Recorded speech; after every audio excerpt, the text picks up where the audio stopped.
Ça me fait vraiment du bien de revenir à Marseille parce que c'est une ville que j'adore. C'est-à-dire qu'il y a vraiment l'art de rue, à mon sens, qui se dégage de cette ville, que ce soit au niveau du street art, que ce soit au niveau de la musique avec le rap, que ce soit au niveau du skateboard, du football, de plein de choses. C'est vraiment culturellement riche. Et pour avoir vécu aussi pendant des années dans des grandes villes comme Ho Chi Minh City, j'y retrouve un petit peu cette énergie. Aujourd'hui, j'aime d'autant plus y venir parce qu'on avance vers un restaurant mais que j'adore et que je suis vraiment trop contente d'accompagner avec Bistro Biz aujourd'hui. C'est le restaurant Ododa qui est vraiment spécialisé dans la cuisine végétale et consciente avec une petite touche remplie d'épices, un côté assez oriental et vous allez voir, c'est juste incroyable. Donc, à savoir qu'ici, on se trouve au Panier à Marseille. Donc, c'est un quartier qui, pendant un certain nombre d'années, avait mauvaise réputation de par un côté un petit peu mafia. Mais aujourd'hui, comme dans beaucoup de quartiers dans les grandes villes qui ont des peut-être passés assez sombres et qui finalement reviennent et ont un côté beaucoup plus hype, le Panier en fait partie. Donc, on est dans une des rues les plus passantes du Panier et voici la devanture ultra mignonne de Ododa. Et il est tôt ce matin et comme vous pouvez le voir, on a déjà du monde en terrasse parce que ce qu'ils font, c'est vraiment, encore une fois, ultra gourmand. Et la rue est très passante alors que nous ne sommes pas du tout en pleine saison. Allez, maintenant, on va vous présenter Rachel et Arthur et leur concept incroyable Ododa. Suivez-moi.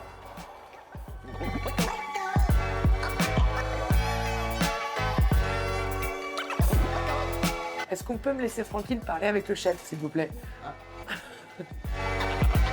Et voici Arthur. Alors déjà, il ne pouvait y avoir qu'un match, les amis, parce que Rachel et moi, on est poissons toutes les deux à 2 jours, je crois, ou 3 jours. 6 jours près. Allez, 6 jours près, voilà, exactement. Ouais. Et en plus de ça, je suis moitié libanaise, comme Arthur. Donc du coup… Et Arthur est aussi né en mars quand même, il est bélier. Et en plus, ouais, exact. Donc, comment te dire? Tu vois, là, on est alignés, c'est un peu comme les étoiles.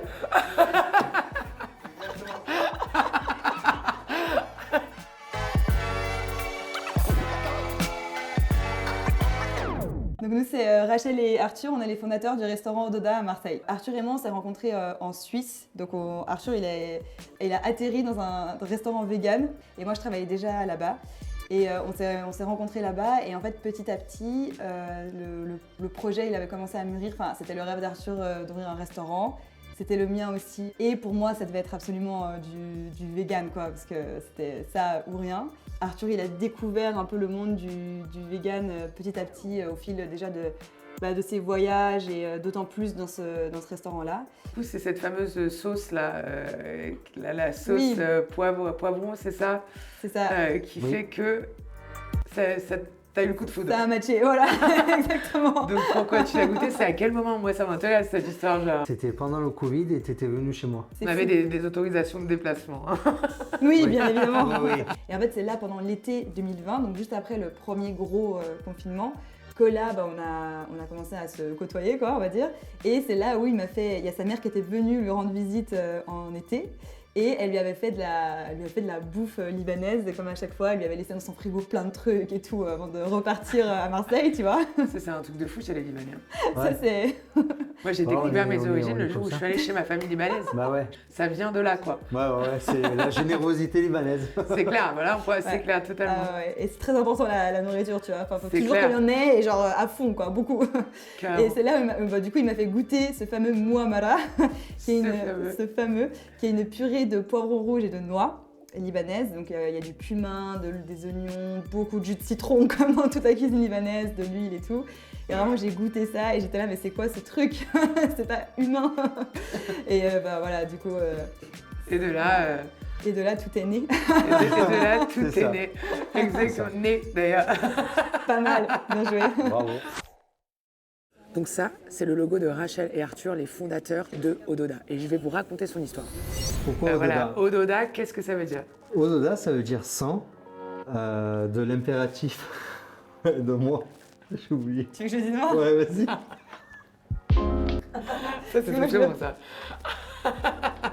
Donc déjà, en fait, de base, c'est Ododa. En fait, il faut refaire tout le vlog, Ouais, les il faut gars. tout refaire. J'ai mal prononcé Ododa. Non, mais on savait très bien que, évidemment, personne n'allait dire Ododa. Mais en fait, ça veut dire, c'est l'impératif du verbe sentir en arménien. Donc ça veut dire sang. Tu sais, quand tu fais, imagine ça, c'est les pieds d'un enfant, et Ouais, toi, voilà. tu fais genre… ils sont des petits petons et tu fais ah ça pue. Enfin tu vois, c'est quand tu joues avec les enfants.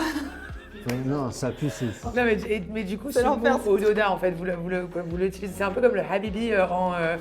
Genre, Non. Alors, non, pas du tout. Voilà. Mais Ça. je vois, j'adore l'histoire du bébé avec le sapu. c'est horrible. Ça, on adore. Si tu le mets en français, c'est l'odorat aussi, donc du coup, ça avait du sens, quoi. Donc, je sais pas, je trouve ça vraiment cool, quoi. Ça. Parce que ce qu'on voulait véhiculer aussi, c'était que pour nous, manger, c'est vraiment une expérience multisensorielle, quoi. J'ai faim. Déjà, rien que le fait que ce soit pas une pauvre chips triangle jaune, ça donne envie. Honnêtement, c'est une véritable expérience. Il y a le craquant, il y a le fondant, et on sent énormément à la fois l'avocat, à la fois la protéine de soja, d'haricots, etc. Donc on sent que c'est riche et gourmand, et ça fait vraiment du bien. L'avocado toast, c'est la salade César vegan, tu vois. On en voit un petit peu trop de partout, et souvent ça manque de waouh, là aussi. Alors que là, on est dedans. Quand on mange un guacamole, de suite, la musique arrive. Mais en plus, ça commence au moment où Ouais, c'est clair. L'effet que ça fait. En fait, le fil conducteur de la carte, dès le début, oui, on fait de la cuisine végane, donc de la cuisine végétale. Oui, il n'y a aucun produit animaux dans ce qu'on fait, mais le but, c'était de casser les codes, entre guillemets, de ce type de cuisine aussi, et de montrer que c'était pas que de la salade ou des légumes bouillis ou, tu vois, vapeur. Du houmous. Ouais, ou du mousse, ou tu vois, voilà. Et en fait, c'était vraiment de montrer que en fait, ça peut être ultra nourrissant, qu'aussi c'est des saveurs différentes, des choses que tu n'as pas l'habitude de manger dans ton quotidien, que c'est aussi sain, donc c'est-à-dire qu'après un repas, tu te sens nourri. Tu vois, ça c'était vraiment important pour nous, la nourriture, c'est ça la restauration de base, c'est vraiment le but, c'est de se restaurer. Exactement. Et pas de se sentir au bout du rouleau après un repas. Pour nous, ça fait pas sens, même si on veut quand même garder le côté gourmand, parce que quand même, quand tu vas au resto, c'est ça que tu cherches. Tu veux pas manger des trucs que tu fais chez toi, tu veux trouver des trucs voilà, un peu quand même coquins, un peu gourmands et tout. Et donc nous, vraiment notre but depuis le début, ça a été de trouver un peu cet équilibre.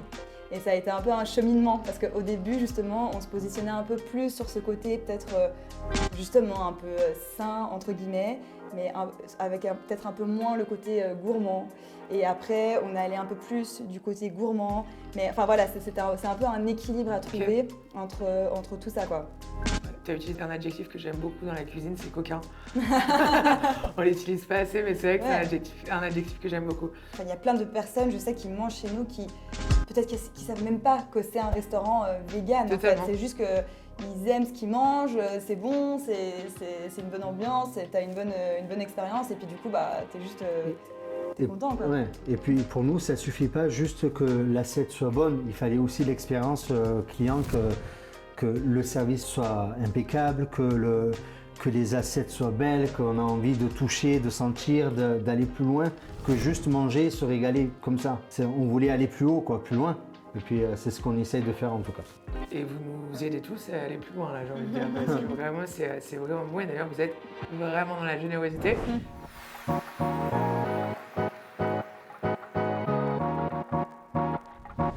Il y a certains restaurants où il faut vraiment fracturer l'avant et après.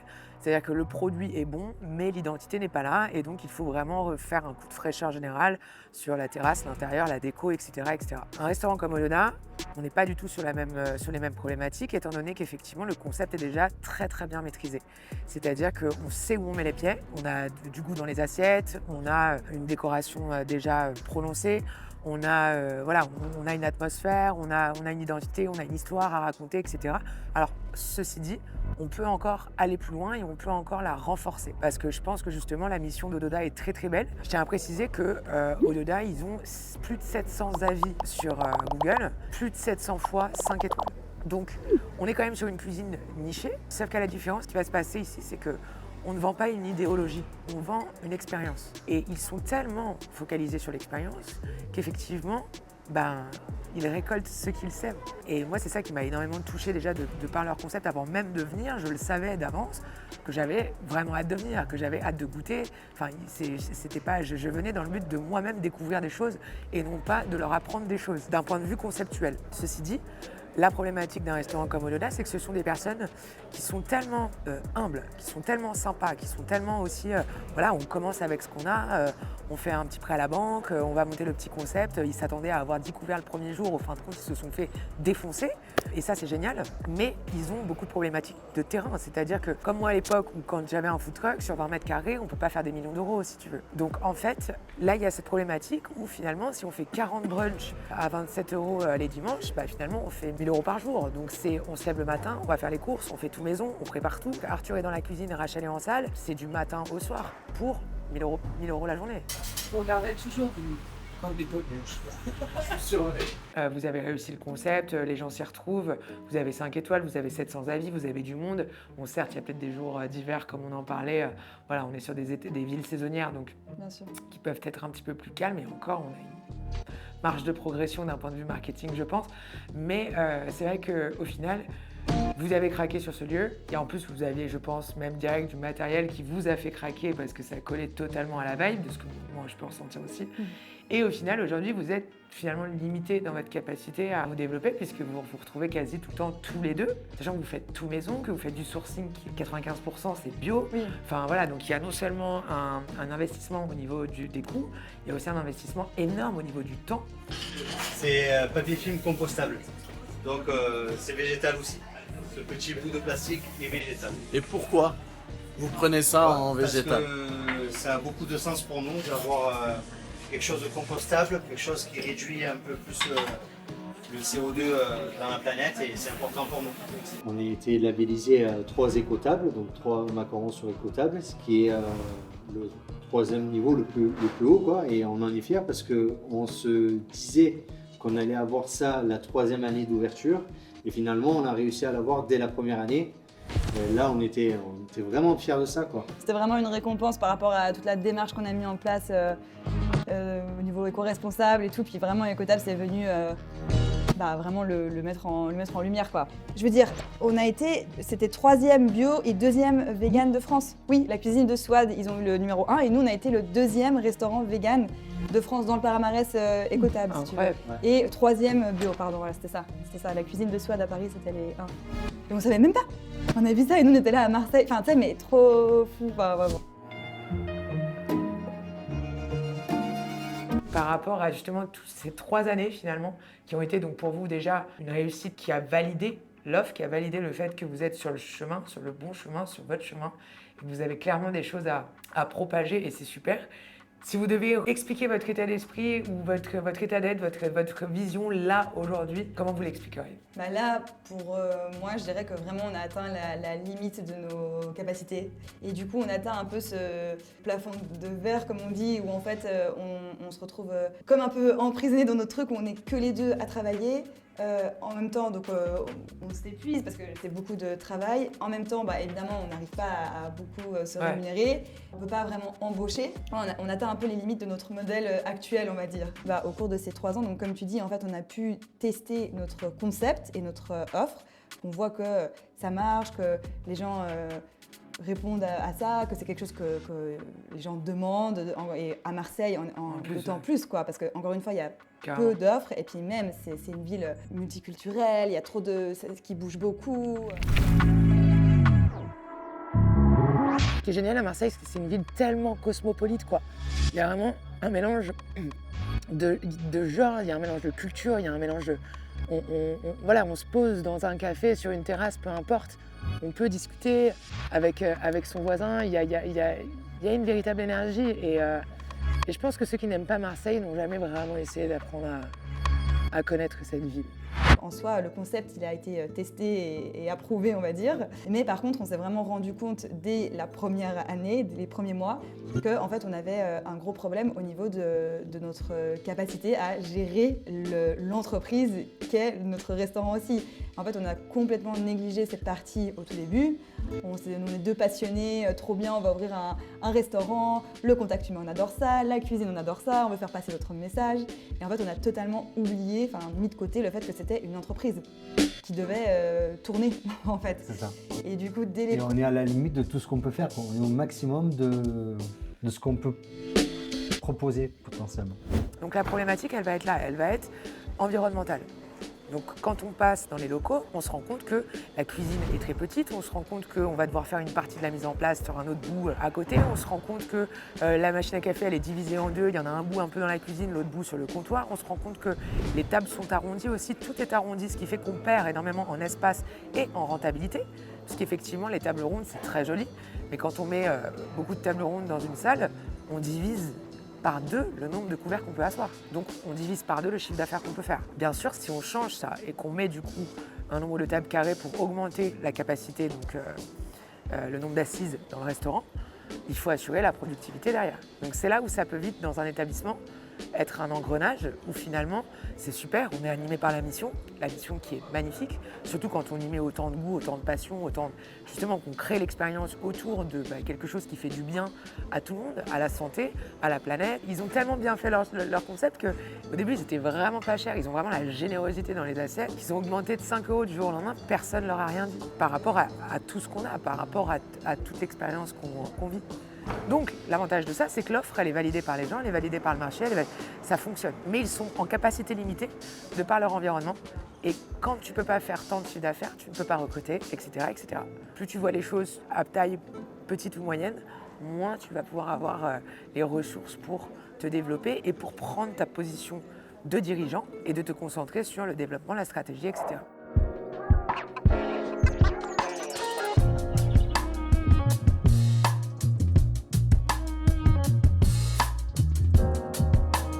Le truc vraiment petit. Et en fait, c'est peut-être l'erreur qu'on a fait et que peut-être beaucoup font, qu'en fait, il faut peut-être voir un peu plus grand. Parce que sinon, tu restes dans cette petite prison et tu peux jamais te développer en fait. Et du coup, tu sors jamais de ton opérationnel, et du coup, tu t'épuises à ça. Et du coup, tu te retrouves comme énormément de restaurants à juste mettre les clés sous la porte, quoi. Ouais. Alors que peut-être en voyant plus grand, c'est là où tu peux te développer, quoi. Et en fait, là, on est clairement en train de mettre le doigt sur un modèle économique, un business model qui est viable. Et c'est vrai que la majorité du temps, il y a des super idées. Moi, justement, j'étais dans le même cas de figure pendant des années, où on a des trucs incroyables et qui peuvent faire bouger les choses en plus. Donc il y a des vraies missions et au final, il y a cette cartouche de chef d'entreprise qu'on a complètement laissée de côté et qui nous empêche en plus, finalement, de répondre vraiment et véritablement à cette mission. Parce qu'on va s'épuiser. Mais de toute façon, justement, on va mettre en place des choses. Et là, justement, si vous deviez rêver, parler justement de cette vision de Ododa, la meilleure la plus belle vision, où vous rêveriez voir votre restaurant, donc Ododa, d'ici quelques mois ou quelques années?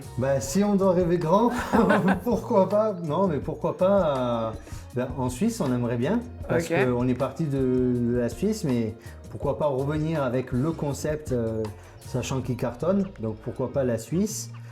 Et pourquoi pas, si on rêve encore plus grand, de cet hôtel un peu où tout serait vegan, quoi. Génial ça.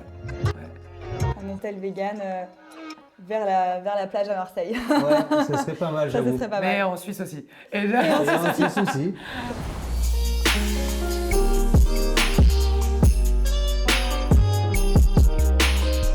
La plus grosse problématique étant l'environnement, en fait, moi, je suis énormément touchée par ça parce que ça me rappelle énormément, justement, toutes ces fois où j'ai moi-même été coincée dans l'environnement avec des concepts du tonnerre, comme Révolution Food Trucks, avec qui était un concept quand même ultra bien pensé du point de départ jusqu'au développement. Et au final, je me suis retrouvée coincée dans un business model qui ne me convenait absolument pas. Parce que j'avais cette humilité de me dire, il faut que je commence doucement, il faut que j'entre par la petite porte. Et donc, au final, je me suis plantée à cause de ça. Donc voilà, donc c'est là où on va vraiment donner ce kick à Ododa et à surtout Arthur et Rachel aussi, pour pouvoir prendre de la hauteur, pour avoir l'environnement favorable, pour recruter, pour propager d'autant plus leur message, et on va pouvoir aller renforcer d'autant plus l'identité, parce que ce petit twist oriental qui justement se trouve dans leur cuisine, pour moi il faut y aller mais à balle, où on rentre à l'intérieur, où on est carrément en voyage, et au final on tourne autour du végétal et de la cuisine consciente, mais on est dans une expérience encore plus poussée. Et ça, à mon sens, tu en fais plein de petits bébés, tu le multiplies, et c'est génial parce qu'en plus de ça, on propage du bien, quoi. Donc, bien sûr que je suis emballée par ce genre de concept. Il y a un véritable pourquoi profond qui me donne envie de ne rien lâcher de ce côté-là. Donc maintenant que je suis à Marseille, c'est cool, parce que j'ai toujours rêvé de faire comme SCH. En brunch sur ton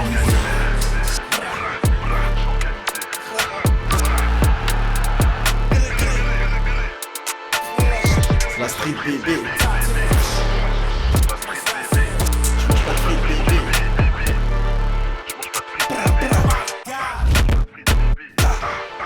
C'est Marseille bébé. Bon, au moins on vous a déjà donné le code Wi-Fi. Il y a déjà eu un petit bout de chemin que j'aimerais bien d'ailleurs connaître justement ce qui s'est passé entre le jour 1 et le jour d'aujourd'hui. Si déjà on part du point de départ par rapport au moment où hop, on a signé ensemble, qu'est-ce que vous avez fait de différent ou appris peut-être en plus ou entamé, même si on sait que des fois on continue de s'emmêler les pinceaux. Oui, voilà, ça, toujours, toute la vie, de toute Voilà, façon, c'est ça ça. changera jamais. C'est marrant C'est parce ça. que quand on fait de la restauration, quand on commence dans un lycée hôtelier par exemple, on nous apprend toujours à bien cuisiner, à ce que ça soit carré, propre. Après on monte plus haut, donc on fait le CAP, le BEP, et puis après on arrive au BTS, on nous apprend un peu la logistique, tout ça et tout. Et puis après, c'est à toi de faire. Mais il n'y a pas une école comme Bistrobis nous l'apprend où c'est un tout. Ça suffit pas de juste savoir cuisiner et savoir calculer 2-3 coûts matière et c'est fini. Un métier d'entrepreneur, ça va plus loin. Ce que je retiens, c'est ça, c'est qu'on n'avait pas les vraies clés d'entrepreneur. Bistrobis nous apprend à devenir entrepreneur, c'est-à-dire à pas faire que de l'opérationnel, à déléguer et à se mettre vraiment statut là où on doit être, quoi. Vraiment entrepreneur, quoi. L'organigramme, ouais. Entre ce qu'on faisait avant ton accompagnement et maintenant, c'est un grand écart, quoi. On comprend mieux les choses, on regarde, on met un peu plus le nez sur nos finances, sur notre façon de penser, notre façon de faire aussi. Je pense que c'est ça aussi, c'est cet apprentissage-là qu'on développe. C'est cool. Ouais. Ça va, ça bouscule un petit peu ou c'est pas trop des fois un peu le rush? Parce que je sais qu'il y en a qui, des fois, quand ils rentrent dans l'accompagnement, tu vois, se prennent un peu la vague genre, en pleine poire. Donc, Oui, bah, j'imagine que des fois, ça décoiffe un petit peu. oui, bah, un peu. Parce qu'en plus, tu veux essayer de vraiment bien faire le truc. Donc, puis en même temps, il y a plein de trucs à chaque fois à mettre en place. Ça soulève plein de questions. Ça, tu vois, ça remue plein de trucs en fait au fil des modules.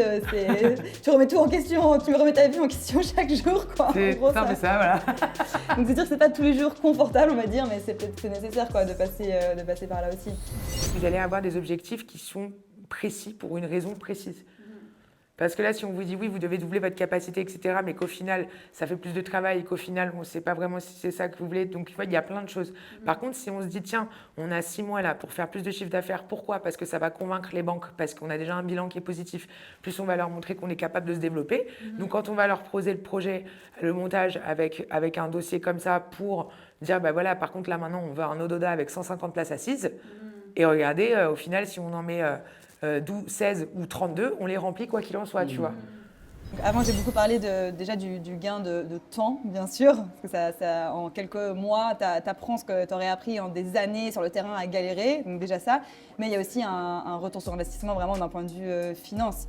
Où en fait, grâce à l'accompagnement, tu peux viser des chiffres d'affaires que tu n'aurais jamais pu planifier comment viser ces chiffres d'affaires-là sans l'aide de l'accompagnement, en fait. C'est ça aussi que je voulais dire. Mais ça, même ça, comme ça, je te jure, j'adore. Genre en mode, c'est tellement Rachel, quoi. C'est ça aussi que. Non, mais c'est trop cool. C'est super cool. Donc Bistrobis, c'est cool. Là, tu as parlé du temps, tu as parlé de l'argent. Mais Ouais. par exemple, est-ce qu'avec avec Chloé, justement, le fait que ce soit tes futures une staff, finalement, est-ce que justement, bon, là, on n'a pas encore vraiment été à fond de ce côté-là encore. Mais est-ce que déjà, dans ton approche avec tes équipes, là aussi, tu vois une différence dans ton recrutement ou dans ta gestion de l'équipe, justement? Oui.